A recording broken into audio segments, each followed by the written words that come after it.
What's up guys, welcome back to another video. Today we got 6 strength exercises that we think everybody just starting out doing sports performance training should try to master. So hopefully you guys enjoy this video. Hopefully it helps.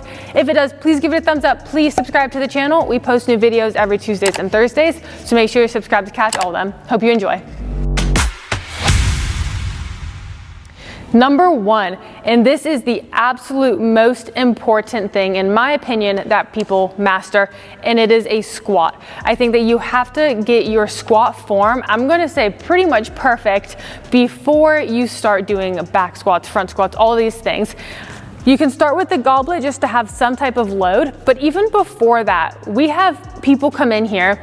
We have a lot of even college athletes, you know, they're going off to play like D1 sports and they haven't really lifted. So they come in here and you would think that they would be pretty good in the gym, but if they haven't lifted, you have to make sure that this is really good because it's building a house on a foundation and you need a strong, sturdy foundation. You need great form before you load it up. So what we like to do is obviously we just have people squat, like no load, just kind of see what it looks like and then you go from there. There's plenty of people with terrible mobility, like when they squat, they sit kind of back like that. Or there's people where they come down and then they hinge more like that.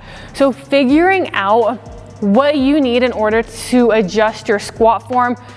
I also think it's really important that you train people in a zombie squat, right? So your arms are up and then from here, you're able to squat. Keep that big chest when you go, right? No collapsing, not letting your arms come down. A lot of people like an overhead squat, and there's definitely merit into doing that.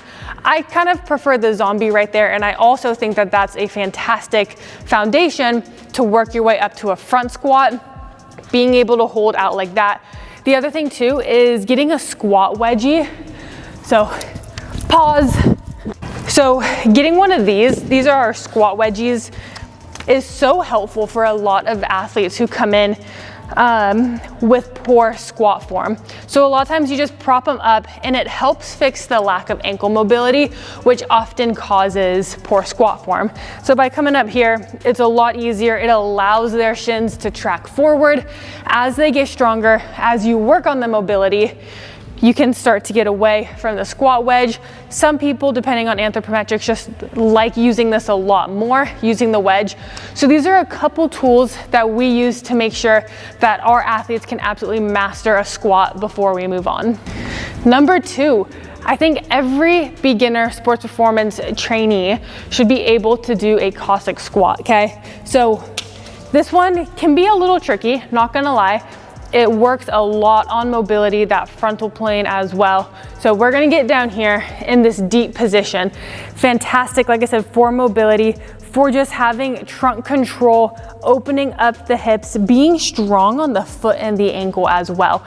Being able to hold this position. From here, I just keep it low and we just pop back and forth, just like that. Once again, I like to have athletes be able to do it as I just did in a zombie position.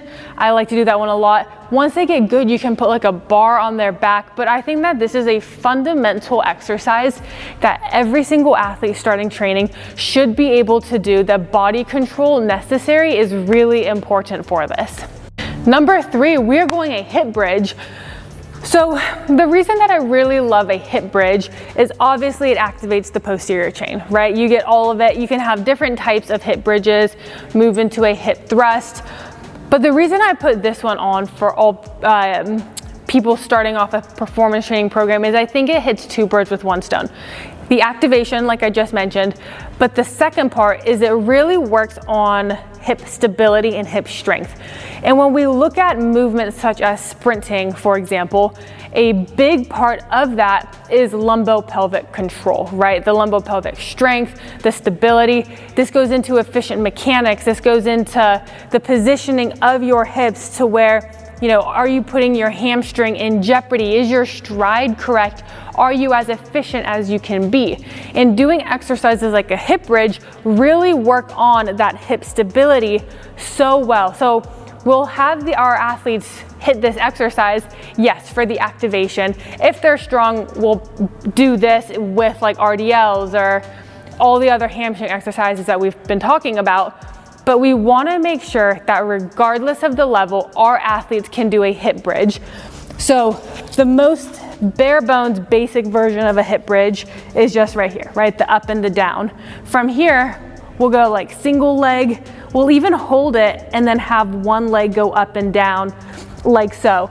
Can you keep your hips stable? Can you do all that stuff without your hips dropping, without one side going down while the other is staying high? This is super important. So everybody in our gym has to be able to hit that. Number 4, we're gonna go a double arm landmine. So the reason that I came to this one was I think that being able to rep out push-ups should be a metric that people are striving for. However, when people first start a program, it can be somewhat difficult to hit some good quality push-ups. Not always. We have plenty of people where it's like they can just rep them out, easy peasy, done. But you also have other people where it's difficult for them to rep out push-ups until they build enough strength, especially if we're talking more youth athletes. So by using a landmine, we can build that strength, we can get load on there, we can start working up. You also have to keep your trunk stable, your hip stable. I like to obviously teach it pretty strict, right?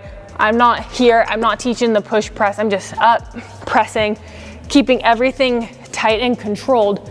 I think that a landmine is a really great place to start on pushing strength. Yes, I think that if they can handle a bench press, then I think bench press is great.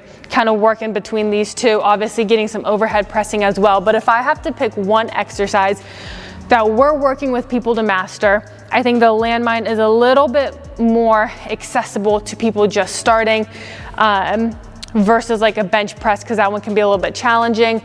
But if you have that level, like if we have a college athlete come in who's strong, who's good, depending on the sport, right, depending on so many things, I'd probably have them really start to work a bench press.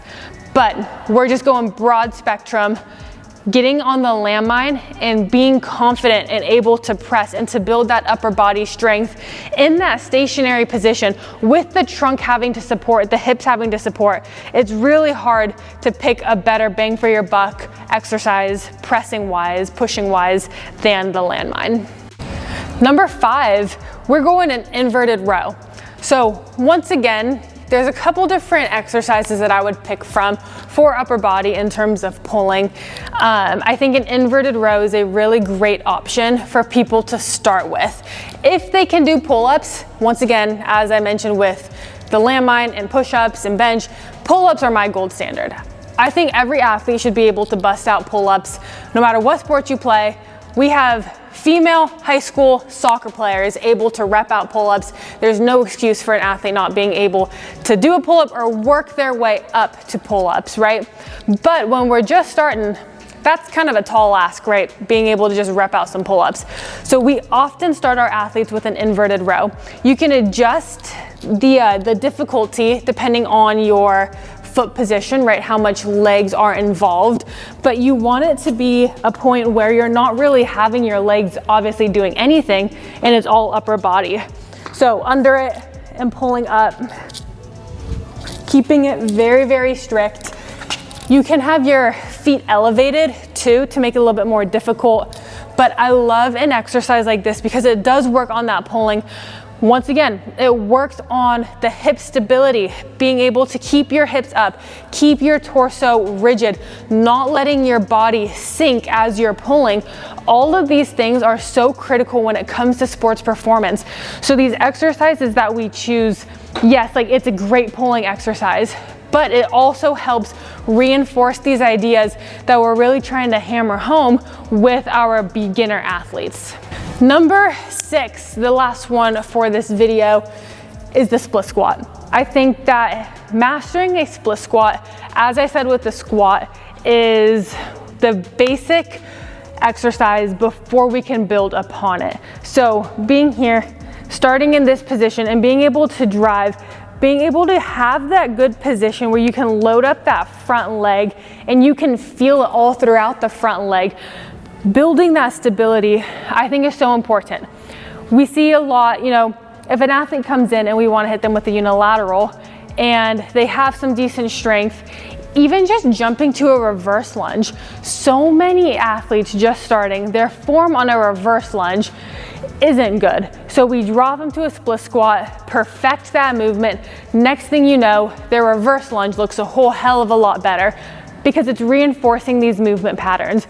So when we want an athlete to start, we always have them start with that split squat. You can even go weighted, right? You can have a bar on your back and you can hit some heavy split squats. You don't have to go body weight like I was just demoing, or am still demoing, but have some load, really perfect that split squat.